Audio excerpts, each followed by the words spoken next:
Fue una de las ideas políticas más poderosas de la historia. Una nueva fe para una era de escepticismo. Prometía un mundo de armonía y abundancia, compartiendo la propiedad y distribuyéndola de forma equitativa. La idea se llamó socialismo y se difundió más lejos y rápido que ninguna religión de la historia. Pero entonces, en un abrir y cerrar de ojos, se vino abajo. ¿Qué ocurrió? En esta serie investigaremos el auge y la caída de una idea que cambió el mundo. Una idea que prometía un paraíso en la Tierra.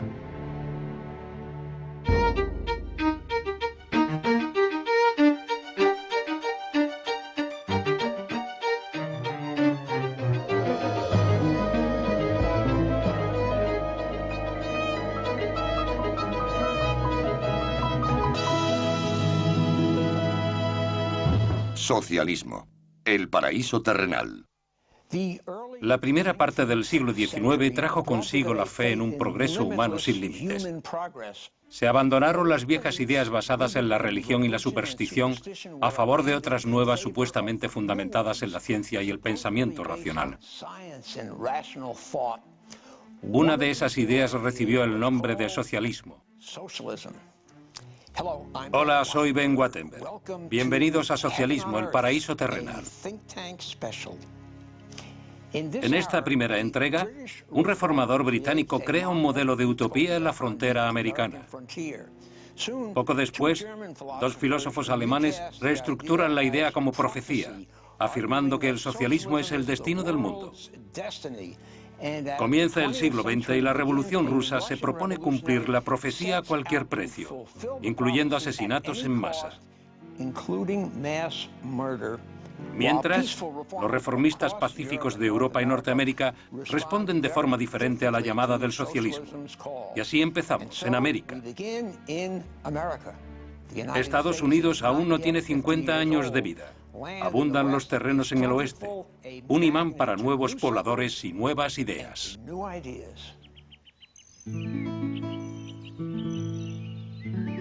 Indiana, 1825.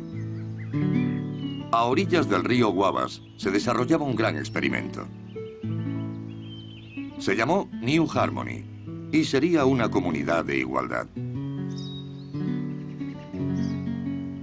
Presagiaba una nueva forma de vida y con el tiempo, un nuevo mundo. Su fundador fue un industrial británico llamado Robert Owen y sus seguidores pronto acuñarían un nombre para su visión: socialismo. Cuando Robert Owen llegó a Norteamérica ya era famoso por sus ideas progresistas. Su fábrica de tejidos de New Lanark, Escocia, era la empresa más conocida de la época.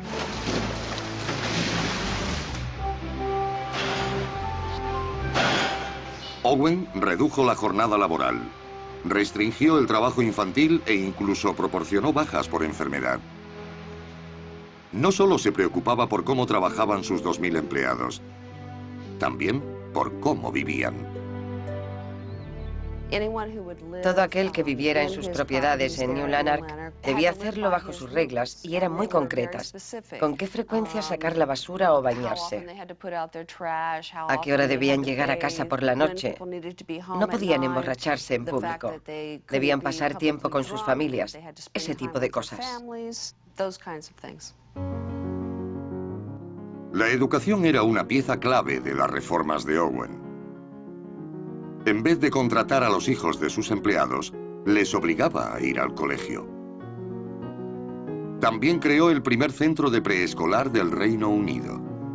Formaba parte de lo que llamó Instituto para la Formación del Carácter. Owen también desarrolló una teoría sobre la naturaleza humana que se convertiría en una de las ideas fundamentales del socialismo. Resurgiría una y otra vez. Él pensaba que el carácter humano se podía moldear. Afirmó, la verdad más importante es que el carácter de un hombre está dirigido, y no por sí mismo. Pensaba que el hombre estaba determinado por su entorno y que empezando desde el nacimiento y educando a esos niños en un ambiente privilegiado, a través de la educación y la liberación del intelecto y el espíritu, se podía conseguir un carácter perfecto.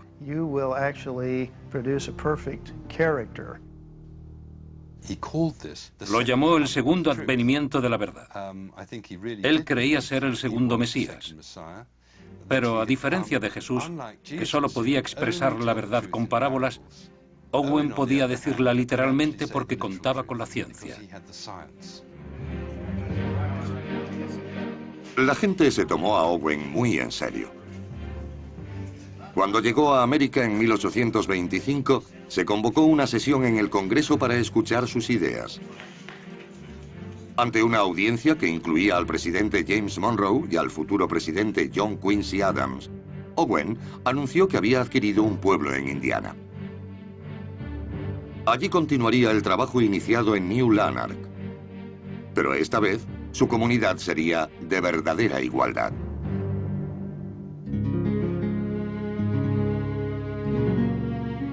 Harmony, en Indiana, había sido fundada una década antes como una comuna religiosa. Owen se la compró a George Rapp, el carismático líder de una secta de luteranos alemanes que se marcharon para seguir una de las visiones de Rapp. Dejaron 160 edificios y unas 12.000 hectáreas de terreno fértil. En aquella época, Indiana estaba casi virgen.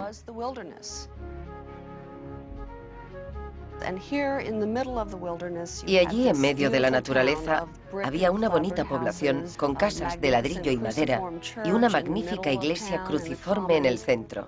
Era muy avanzada. Entonces se la llamó la Atenas del Oeste. El 27 de abril de 1825, Robert Owen dio la bienvenida a 800 personas a la ciudad que había rebautizado como New Harmony. Los intelectuales se sintieron especialmente atraídos por este lugar. El pueblo pronto se convirtió en centro del pensamiento progresivo y la experimentación. Había educación a todos los niveles, desde la infantil hasta la de adultos.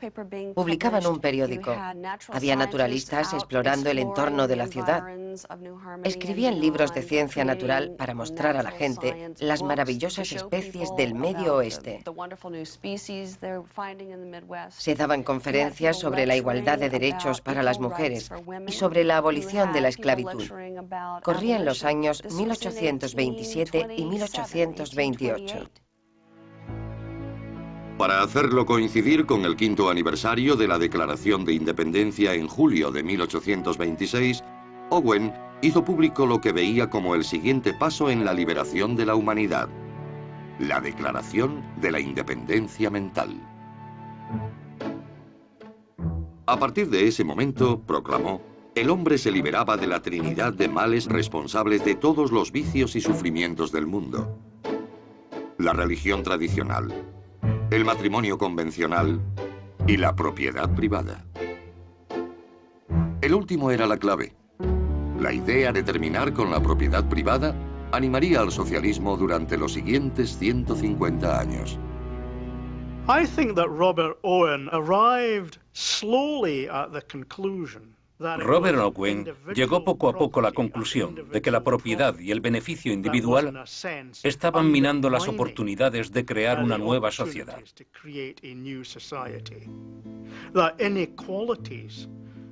Las desigualdades en la sociedad eran creadas por las desigualdades en la administración de propiedades, riquezas y beneficios.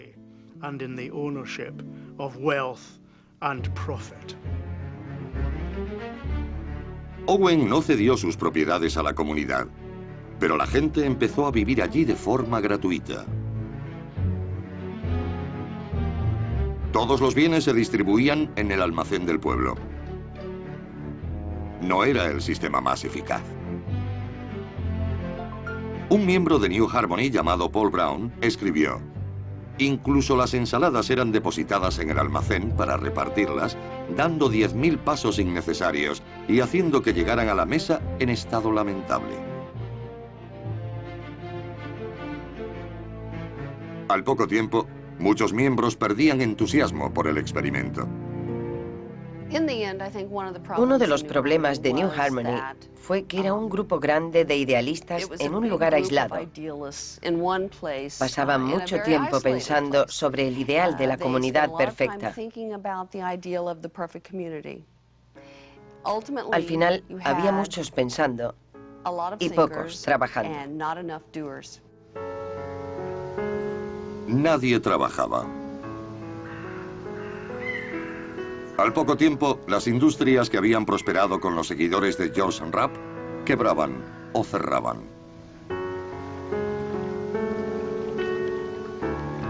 Tras 2 años, varias reorganizaciones y 7 constituciones diferentes, el gran experimento de Owen se vino abajo.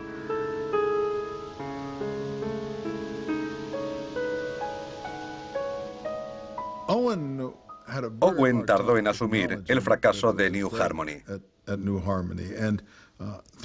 Durante meses, cuando la gente que lo rodeaba, incluidos sus hijos, le decía que todo se estaba desmoronando, no dejaba de decir que todo iba muy bien.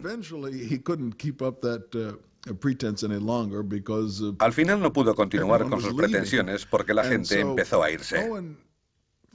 Owen encontró una excusa culpando a la gente que llegó a New Harmony de ser material humano pobre para su experimento. El hijo de Owen, Robert Dale, permaneció en New Harmony tras su declive. Tenía un concepto diferente del experimento de su padre. Escribió: todo esquema de cooperativa que proporcione igual remuneración al hábil y trabajador que al ignorante y ocioso debe labrarse su propia ruina por su injusto plan. Eliminará necesariamente a los miembros valiosos y se quedarán solo los imprevisores, los no cualificados y los malos.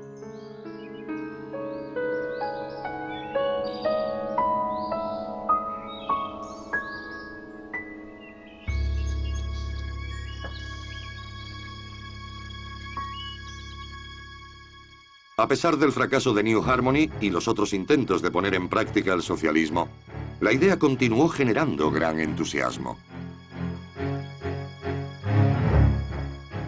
Pronto, 2 filósofos aceptarían la utopía y la convertirían en fe, afirmando que el socialismo no era solo deseable, sino inevitable.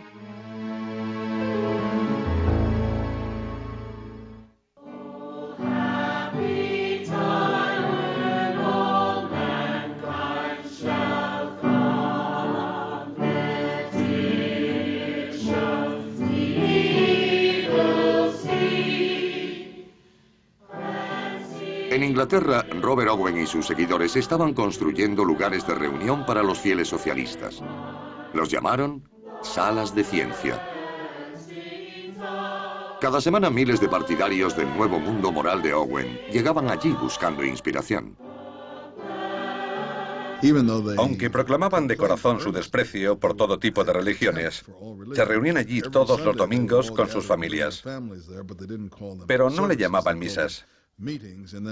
Le llamaban reuniones.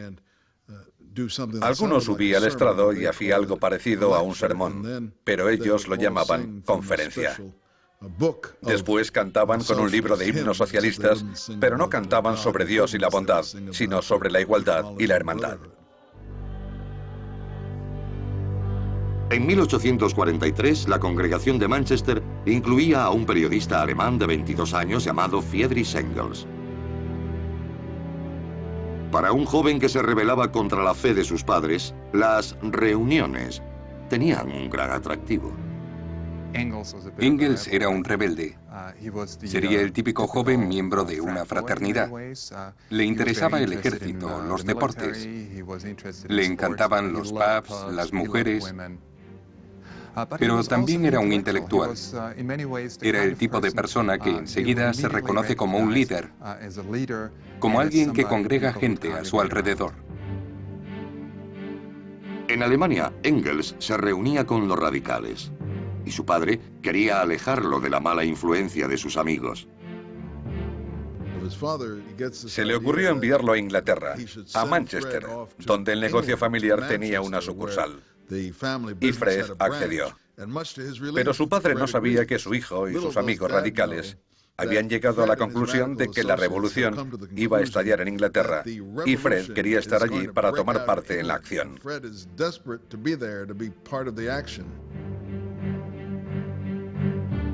Una vez en Manchester, Engels escribió lo que se convertiría en un famoso estudio sobre la clase obrera inglesa durante la Revolución Industrial.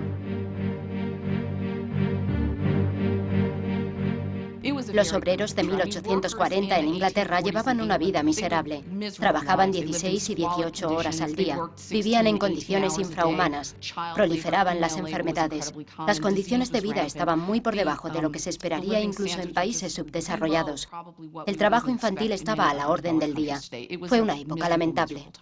Engels veía que la clase obrera vivía de forma miserable y al mismo tiempo imaginaba su salvación si la historia proporcionaba un campo de cultivo para la revolución. Comprendió que antes o después los obreros verían que la historia jugaba a su favor y que por lo tanto los radicalizaría.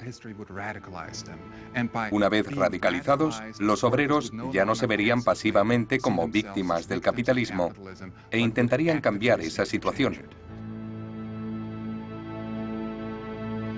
Engels empezó a colaborar en el Nuevo Mundo Moral de Owen y otras publicaciones radicales. Entre ellas había un periódico editado por un hombre de 25 años que había formado parte del círculo de radicales del joven Fred en Alemania, Karl Marx. De joven, Marx era muy carismático. Tenía un estilo imponente y un gran genio para la teoría.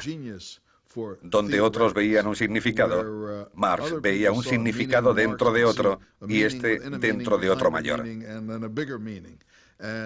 Sus colegas lo miraban asombrados y decían, este es el gran genio que puede resolverlo todo.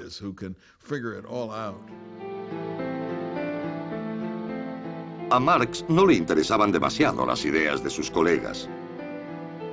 Pero uno de los artículos de Engels llamó su atención. Los dos hombres empezaron a cartearse y en el verano de 1844 decidieron encontrarse en París. Fue el principio de una de las amistades más fructíferas, intelectualmente hablando, de la historia. Marx era el profeta. Su personalidad y su naturaleza lo convertían en una figura exuberante y carismática.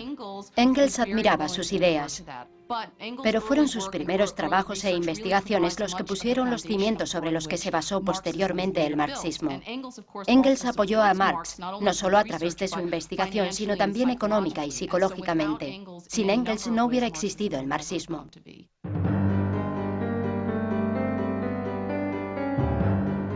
En enero de 1848, estudiantes y obreros tomaron las calles de Palermo. En febrero, la revuelta se había extendido a París. Pronto 50 levantamientos conmocionaban el continente europeo desde Rusia hasta el Canal de la Mancha. Marx y Engels volvieron a Alemania para unirse a las barricadas. Acababan de terminar de escribir un programa para la organización obrera con base en Londres. El panfleto acabaría conociéndose como el Manifiesto Comunista. La aparición del manifiesto quedaría unida para siempre a la revolución, añadiéndole su aura. Pronto, el mundo conocería una sencilla premisa del marxismo, que la historia de todas las sociedades existentes hasta ese momento era la historia de la lucha de clases. Para Marx y Engels, la esencia del sistema capitalista era la explotación.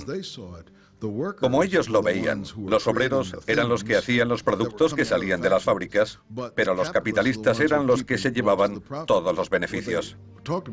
Ellos hablaban de los medios de producción, el término marxista para la maquinaria y las fábricas. Eso era muy injusto. El único modo de rectificar era que los obreros se unieran y arrebataran las fábricas a los capitalistas para poder quedarse con el beneficio de los productos que ellos creaban. El Manifiesto Comunista predijo que mientras el capitalismo progresara, La clase obrera sería cada vez mayor y más pobre, tanto que la revolución sería inevitable. El resultado sería el socialismo, un nuevo estado obrero donde la gente contribuyera según su capacidad y recibiera según sus necesidades. Con el tiempo, el gobierno mismo sería innecesario y daría paso a una nueva sociedad sin patria, a la que Marx y Engels llamaron comunismo. Marx y Engels propugnaban que aunque el obrero llevara una vida miserable y la lucha política pareciera desesperada, la historia se abría paso hacia ese final, y eso daba al marxismo su increíble fuerza. Muchos socialistas aceptaron el argumento. El Manifiesto Comunista se convertiría en uno de los panfletos más influyentes jamás publicados, con traducciones a todos los idiomas europeos con el cambio de siglo.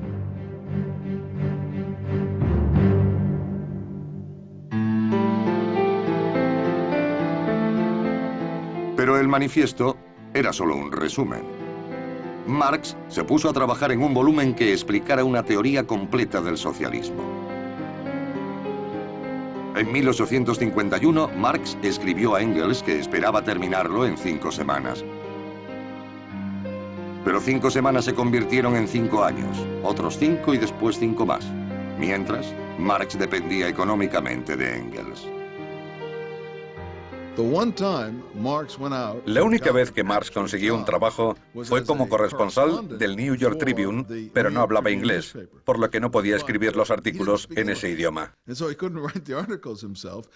Engels sí lo hablaba, así que hizo de negro de Marx un buen número de años, hasta que alcanzó el nivel necesario para escribirlos él mismo.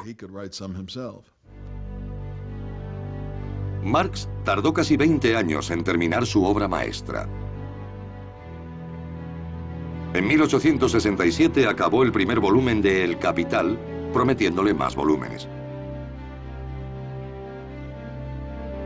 El libro pronto sería aclamado como un gran avance en el pensamiento político y económico.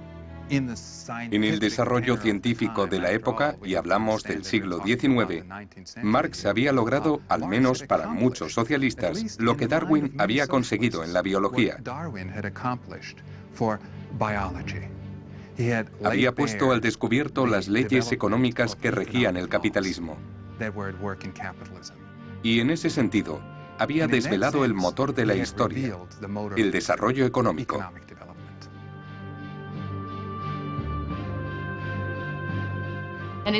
Gracias a Marx tenemos este sentido económico de la historia. Vemos a la gente como actores de un drama en el que las fuerzas económicas son fundamentales y las clases, más que los individuos, son el motor que mueve la historia.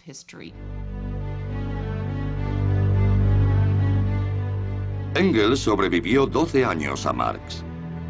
Gracias en gran parte a su trabajo de relaciones públicas, el marxismo se extendió a los movimientos obreros de Alemania y de toda Europa. Pero cuando Engels murió en 1895, los socialistas más perspicaces empezaron a ver grietas en la doctrina marxista. A finales del siglo XIX, la teoría marxista tenía ya 50 años. Pero no se hacía realidad. Los obreros no eran más pobres y no llegaba la revolución. Había dos opciones: estar con los obreros, olvidarse de la revolución e intentar mejorar las cosas, o querer una revolución que les diera una nueva y gloriosa sociedad. Si los obreros no querían hacer la revolución, ya encontrarían a otros que la hicieran.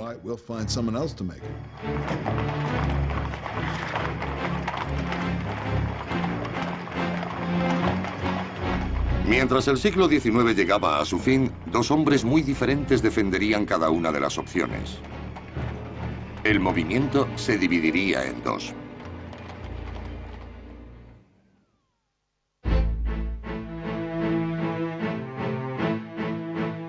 El rápido ascenso del socialismo en Alemania asustó a los gobernantes del país. En 1878 el canciller Otto von Bismarck prohibió toda actividad socialista, obligando a exiliarse a muchos miembros del Partido Socialdemócrata. Entre ellos, un joven bancario de nombre Edward Bernstein. Pronto se convirtió en director del periódico clandestino del partido, primero en Suiza y después en Londres. Cuando Bernstein llegó a Inglaterra, se puso en contacto con Marx y Engels, que a su vez se entusiasmaron con sus ideas. Cuando murió Marx, Engels pidió a Bernstein que hiciera un cuarto volumen de El Capital con las notas de Marx. Cuando Engels murió, también le pidieron ser uno de sus albaceas. Estuvo muy unido a estos dos hombres y en el periodo posterior a sus muertes fue considerado uno de los socialistas internacionales más importantes. Pero Bernstein vivió una era muy diferente a la de sus mentores. Los modos de vida estaban cambiando, y no precisamente como había predicho Karl Marx. Bernstein no tardó en empezar a cuestionarse su fe en el marxismo. Pensaba que el capitalismo estaba evolucionando hasta incluir cada vez más a la clase obrera. Tenía pruebas empíricas que demostraban que la clase obrera no era cada vez más pobre. Por lo tanto, demostró que la visión marxista estaba equivocada en algo.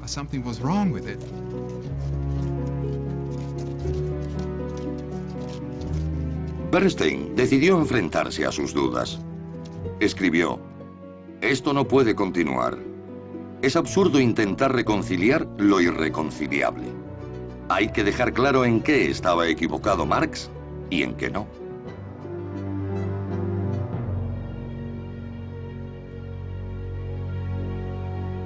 La crítica de Bernstein empezó a ser conocida como revisionismo y provocó un debate urgente entre socialistas de todo el mundo. Bernstein decía, lo que se entiende normalmente como el objetivo final del socialismo no es nada para mí, el movimiento lo es todo. Eso provocó consternación en el partido, porque la gente pensaba que Bernstein había renunciado a su gran objetivo, y ese gran objetivo, tal como lo conocemos, era el fracaso del capitalismo. A Bernstein ya no le interesaba o no creía en la caída del capitalismo. En tal caso se podría decir que ya no era un socialista marxista. Era como si el Papa de Roma ya no fuera católico. A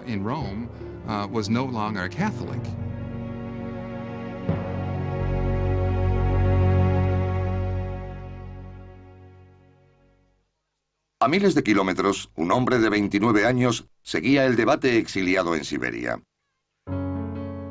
Su respuesta a las críticas de Bernstein cambiaría para siempre la faz del socialismo. Su nombre, Vladimir Ilyich Ulyanov, más conocido por su nombre de guerra, Lenin. Lenin probablemente fue el mayor adicto al trabajo de Rusia, un país que no se caracterizaba por trabajar. Pero él se esforzaba. Era muy inteligente. Tenía una gran confianza en sí mismo y creía saber a ciencia cierta lo que era bueno para todo el mundo, y en especial para el futuro de su país. Cuando Vladimir tenía 17 años, su hermano mayor, Sasha, fue ejecutado por planear el asesinato del zar Alejandro III. Fue el comienzo de su carrera hacia la acción revolucionaria. Después de ir a la universidad, participó en una manifestación no política. Iba en contra de algunas normas de la universidad. Cuando fue arrestado y se descubrió que era el hermano pequeño del terrorista ejecutado, fue expulsado de la universidad. Era un gran estudiante, así que tuvo que pasar varios años de inactividad. Vladimir fue desterrado a la casa de campo familiar. Allí empezó a leer la literatura radical que había dejado su hermano ejecutado. Leyó a varios revolucionarios rusos, a Karl Marx, y llegó a la conclusión de que era importante crear un nuevo sistema socialista en Rusia, como pensaba su hermano. Los revolucionarios tenían que aprender a hacerse más fuertes, a convertirse en héroes que lo dieran todo por salvar a Rusia, como lo había hecho su hermano.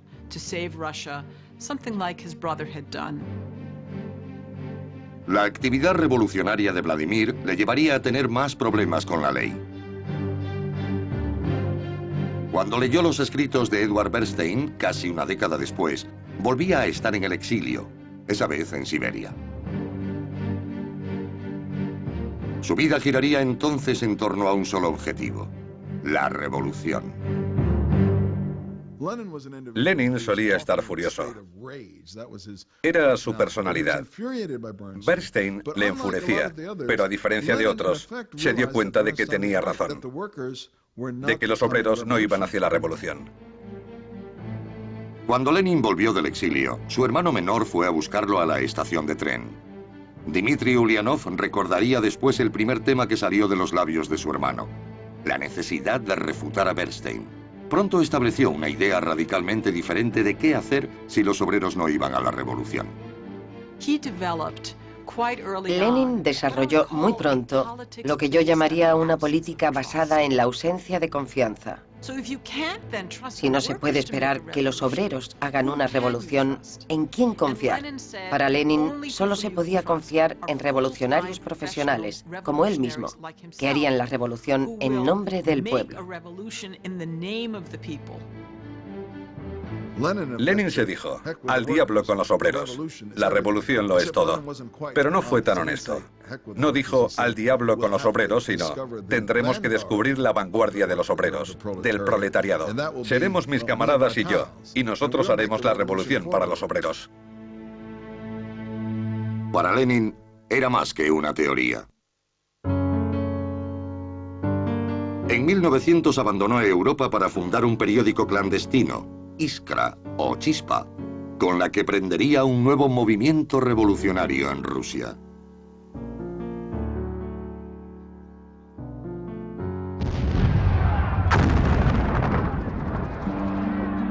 En el verano de 1914, 50 años de paz en Europa llegaban a un sangriento final.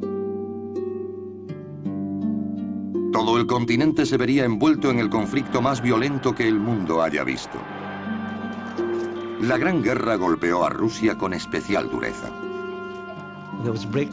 Hubo una crisis en el transporte, inflación. En las ciudades del norte, especialmente en la capital, San Petersburgo, había escasez de alimentos y combustible. Fue un invierno muy duro. A principios de 1917, el suelo se desmoronaba bajo el régimen zarista. Mientras las tropas rusas luchaban contra Alemania en el oeste, las huelgas y protestas se extendían por todo el país. En Petrogrado se amotinó un grupo de soldados. Fue el principio de lo que se conocería como la Revolución de Febrero. Para evitar un levantamiento similar en el frente, el zar abdicó del trono. El poder cayó en manos de un gobierno liberal provisional. Hubo una especie de caos y anarquía que se extendió rápidamente en Rusia después de la Revolución de Febrero, después de la abdicación del zar.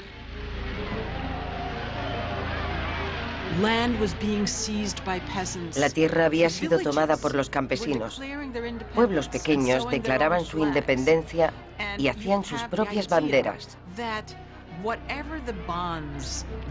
Parecía que todos los vínculos que unen a la sociedad, el miedo, la lealtad, la tradición, se desvanecían y Rusia se desintegraba en pedazos. Muchos socialistas rusos dieron la bienvenida al nuevo gobierno liberal, pero no Lenin. Había vivido en el exilio en Europa durante casi 15 años, a veces incluso viajando disfrazado. Había trabajado para reforzar y formar un nuevo partido en Rusia, el bolchevique, ordenando incluso robos a bancos y extorsionando para financiar las actividades del partido. Ahora veía la oportunidad que estaba esperando. El 25 de octubre de 1917 los bolcheviques atacaron.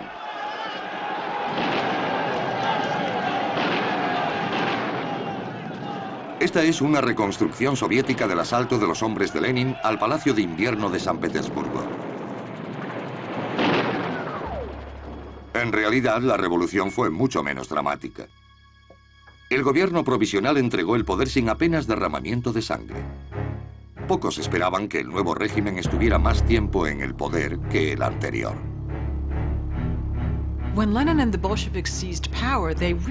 Cuando Lenin y los bolcheviques tomaron el poder, eran una minoría.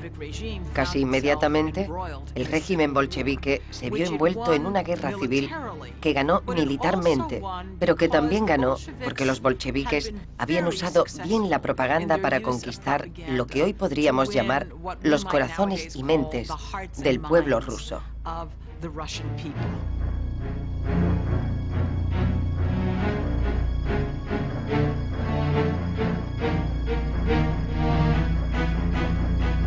A través de carteles, folletos y discursos, Lenin intentó convencer a los rusos de quiénes eran los enemigos del pueblo y quiénes sus salvadores.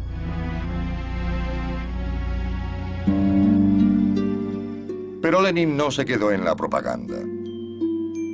Los enemigos del pueblo recibieron su merecido, incluidos sacerdotes, agricultores ricos y oponentes políticos.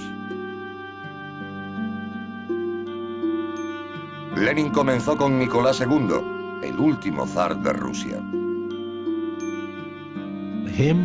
Él, su esposa, sus 5 hijos, su médico, sus criados, todos fueron asesinados. Después mutilaron los cuerpos y los quemaron. Los restos fueron enterrados en una fosa que se descubrió hace pocos años. Después, en agosto de 1918, un revolucionario que creyó que Lenin había traicionado a los rusos le disparó hiriéndolo casi mortalmente. Lenin y sus secuaces decidieron llevar a cabo el terror rojo. Fue algo terrible. Sacaron a mucha gente de prisión, entre ellos a presos políticos, que no habían sido juzgados y que no habían hecho nada contra los bolcheviques, y los fusilaron. Aquella noche mataron a cientos de personas. Muchos otros se vieron desterrados a campos de trabajos forzados. Con Joseph Stalin, el sistema sería conocido como el Gulag. Parte del terror rojo consistió en meter a todos los miembros de la oposición en campos de concentración a las afueras de las grandes ciudades. Fueron los primeros campos y a partir de ellos se desarrolló el sistema Gulag. Fueron precursores de lo que habría después en el régimen de Stalin. El zar había sido tachado de tirano por ejecutar a un grupo de radicales violentos. Con Lenin y sus seguidores, millones de personas morirían a manos del Estado. Es difícil calcular cuántas personas murieron bajo Lenin y Stalin, porque había muchas formas diferentes de morir. Hubo gente que lo hizo en los campos, otros que fueron ametrallados en los bosques, hubo gente que murió deportada y otra de hambre. Si se suman todos, el número sería de decenas de millones. Lenin en general no sentía simpatía por los seres humanos tal como eran. Creía, como otros, que a través de la educación y las leyes se podía conseguir que la gente rechazara la propiedad privada. Quería crear nuevos seres humanos. La raza humana existente estaba tan podrida que acabar con ella era algo progresista. Entre el terror y la guerra, Lenin estaba construyendo un sistema de gobierno desconocido hasta entonces.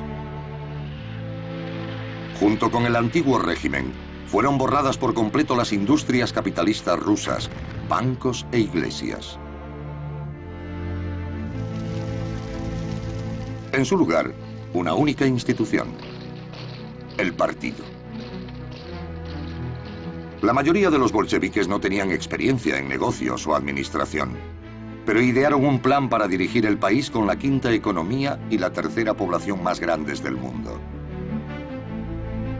Los resultados no fueron precisamente un paraíso terrenal. En 1920 se podía decir que la sociedad civil y la civilización habían llegado a un punto muerto. Hubo una hambruna generalizada. La industria se había venido abajo. El ferrocarril había dejado de funcionar. La economía se había desintegrado y el pueblo volvía a las formas más primitivas de trueque. Murió mucha gente. Fue una pesadilla.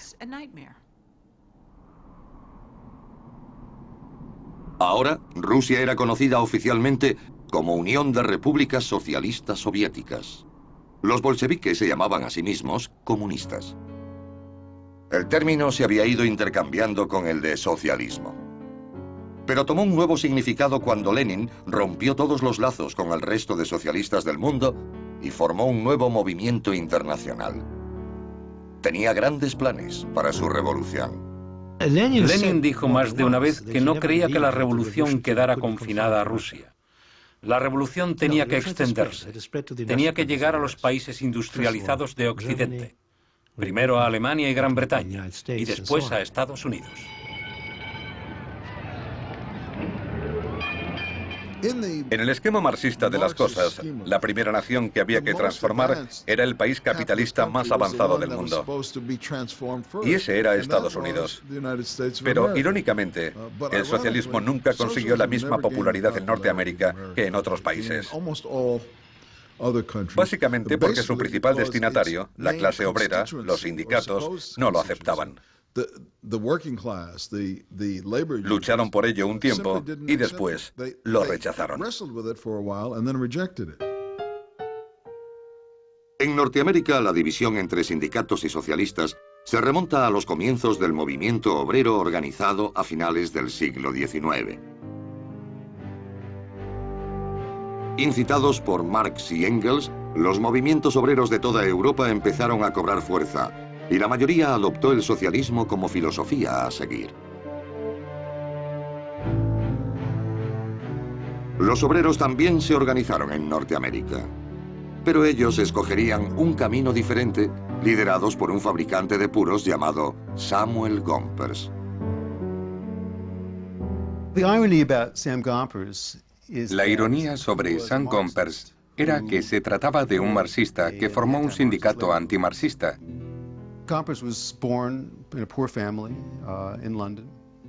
Gompers había nacido en una familia pobre en Londres y se había mudado a Estados Unidos en la adolescencia. Trabajó en la fabricación de puros y siempre había sido socialista. Había leído a Marx, a Engels y a otros clásicos del socialismo europeo. Creía que el mejor modo de organizar a los obreros para que exigieran su emancipación, la mejor manera de lograr el socialismo, era fortaleciendo los sindicatos. Gompers rechazaba la idea de que los obreros necesitaran intelectuales radicales para ayudarles a lograr sus objetivos. Creía que las mejoras para los obreros debían llegar fundamentalmente a través de ellos mismos. Veía el peligro de hacer complicadas alianzas con intelectuales que no entendían que experimentar con el movimiento obrero era experimentar con la vida humana.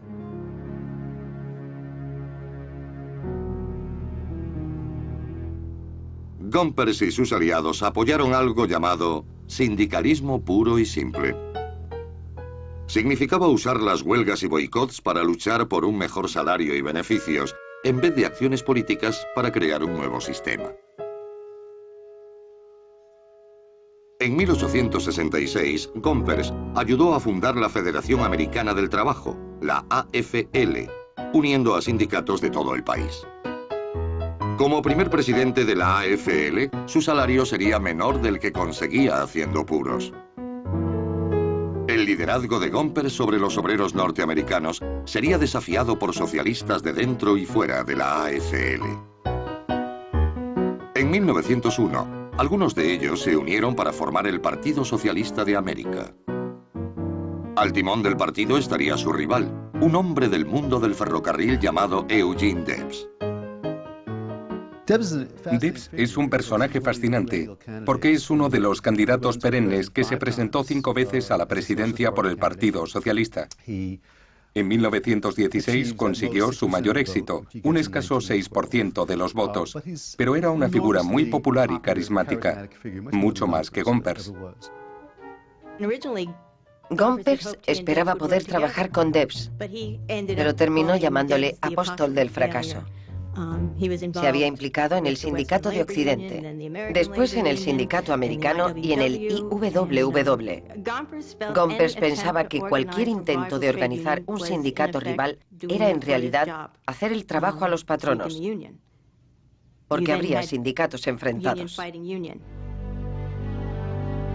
En 1903, la Federación Americana del Trabajo representaba a más de 1,5 millones de afiliados y se había convertido en una fuerza a tener en cuenta en la vida norteamericana. En la convención de la AFL de ese año, Gompers se separó de sus antiguos aliados.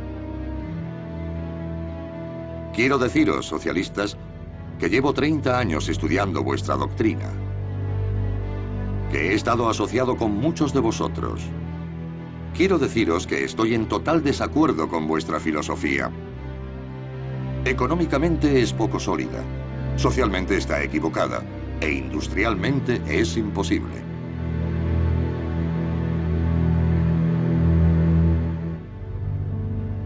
A pesar de la oposición de Gompers, el Partido Socialista continuó cobrando fuerza. Sorprendentemente, el partido consiguió más apoyo entre los campesinos que entre los obreros de la industria. Uno de los mayores centros de apoyo al socialismo fue Oklahoma. Eugene Debs consiguió más del 16% de los votos aquí en 1912. Pero la entrada del país en la Primera Guerra Mundial significó un momento crucial para el partido. En la Primera Guerra Mundial, los socialistas de todo el mundo tuvieron que decidir si apoyaban en la guerra a sus países o a la Fraternidad Socialista Internacional, oponiéndose a la guerra entre obreros. Y el Partido Socialista norteamericano, a diferencia de los partidos europeos, decidió oponerse al gobierno americano y a la Primera Guerra Mundial. Y la mayoría de los sindicalistas, con Gompers a la cabeza, apoyaron la guerra. Los socialistas más moderados abandonaron el partido y trabajaron con Gompers en la AFL. Los más radicales hablaron en contra de la guerra y fueron arrestados. Eugene Debs fue detenido en 1918 y condenado a 10 años de cárcel. Cuando salió en 1921, cuando fue indultado, el Partido Socialista era un pequeño reducto. El partido nunca recuperó su fuerza previa a la guerra, ni siquiera durante la Gran Depresión. Gompers y la Federación Americana del Trabajo, la AFL-CIO, habían conseguido ser la principal voz de los obreros americanos.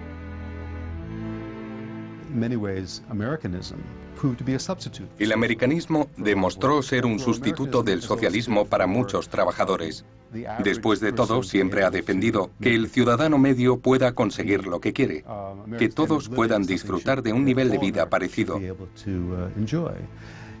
La idea de igualdad de clases reforzó el socialismo en Europa, pero también formó parte de la visión norteamericana. Se puede decir que el americanismo mató al socialismo y lo hizo innecesario para muchos obreros del país.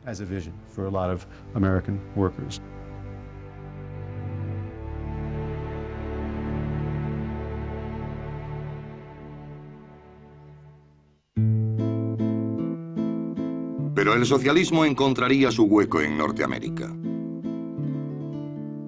Cuando el Partido Socialista desapareció de la escena política de Estados Unidos, algunos de los agricultores que habían acogido sus ideales llevarían su política al norte, a Canadá. Hoy los estadounidenses piensan en Canadá como un lugar más radical y más socialista.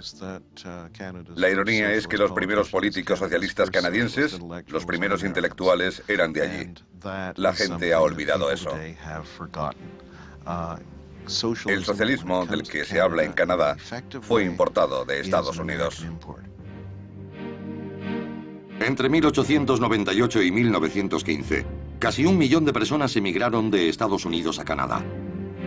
Atraídos por tierras baratas, la mayoría se estableció en las provincias del occidente canadiense de Alberta, Saskatchewan y Manitoba, la última frontera de Norteamérica. Llevaron sus conocimientos para vivir de la tierra y una serie de convicciones políticas enraizadas en la experiencia. Los agricultores de las praderas de Canadá y de las grandes llanuras de Estados Unidos sufrieron los mismos problemas en la última parte del siglo XIX. Se sentían extorsionados por los ferrocarriles y por los banqueros. Pensaban que las condiciones del mercado iban contra ellos. En vez de verlo como fuerzas impersonales, lo tomaron como algo personal y vieron a los banqueros, a los hombres del ferrocarril y a los abogados como su enemigo. Con el cambio de siglo, la forma de protestar consistía en pedir la nacionalización de las cosas. Como las instituciones se resistían, el movimiento lógico era la radicalización. En Canadá se radicalizaron de la misma forma y con la misma gente y organizaciones que en Estados Unidos. Debemos enfatizar que estas organizaciones no empezaron en Canadá, sino en Estados Unidos.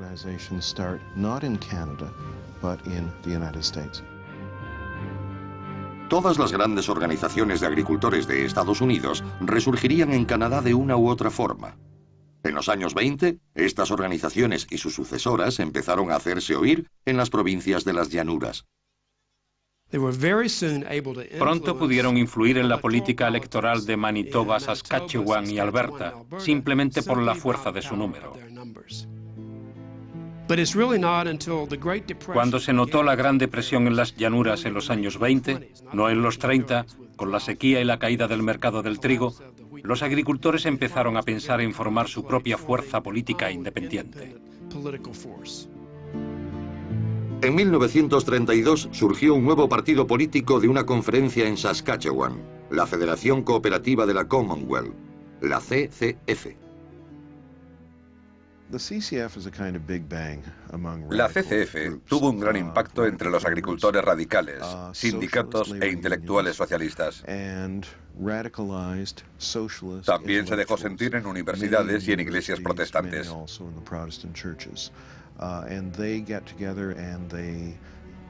Todos se unieron y escribieron un programa que llamaba la socialización de los medios de producción y de las finanzas.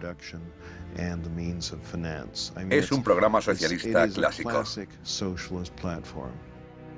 El partido moderaría después su programa apelando a una base más amplia. En 1944, el CCF barrió en las elecciones provinciales de Saskatchewan, convirtiéndose en el primer gobierno socialista de Norteamérica y dejando una huella indeleble en la política canadiense. La CCF permaneció en el poder en Saskatchewan hasta 1964. Uno de sus últimos actos fue aprobar un sistema social de sanidad con tal impacto que impulsó a la política canadiense en esa dirección a finales de los años 60. Estas ideas fueron adoptadas por el Partido Liberal de Canadá, quien finalmente importó el sistema de seguridad social a su país.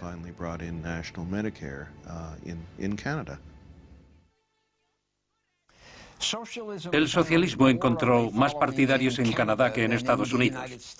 En 1962, el CCF se convirtió en el nuevo Partido Democrático. Sigue siendo socialista en sus convicciones y una fuerza importante en la política canadiense. En Norteamérica, algunas de las ideas propugnadas por los socialistas encontraron su hueco en la corriente dominante. Ideas como el seguro de desempleo, la seguridad social y la jornada laboral de 8 horas. Pero el socialismo en sí mismo nunca tuvo éxito.